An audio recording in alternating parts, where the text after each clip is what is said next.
মৃত্যুর পর যমরাজ আমাকে নরকে পাঠিয়েছে।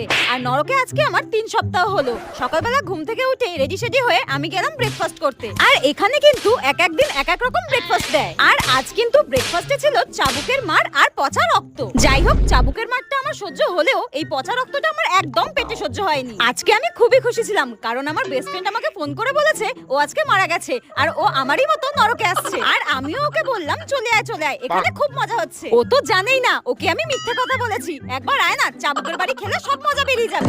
আর যেতে যেতে হঠাৎ আমার রিমঝিমের সঙ্গে দেখা। ওর আজকে শাস্তি শেষ হয়ে যাচ্ছে আর ও আমাকে বললো টাটা, আমি নরক থেকে বিদায় নিচ্ছি। পরের জন্মে আমাকে যমরাজ বলেছে কুকুর বানাবে। আর আমি বললাম কেন, তোকে কুকুর বানাবে কেন, মানুষ বানাবে না? তখন রিমঝিম বলল না না, আমি আর মানুষ হতে চাই না। মানুষের জীবন অনেক কষ্টের, এর থেকে কুকুর হয়ে জন্মানোই ভালো। ঘুমাও, খাওয়া দাও আর পাহারা দাও, আমার তো খুব মজা হচ্ছে, টাটা। তারপর আমি দেখলাম যমরাজ আমার জন্য ফুটন্ত তেল রেখেছে আর আমাকে গরম তেলে ভাজা হলো।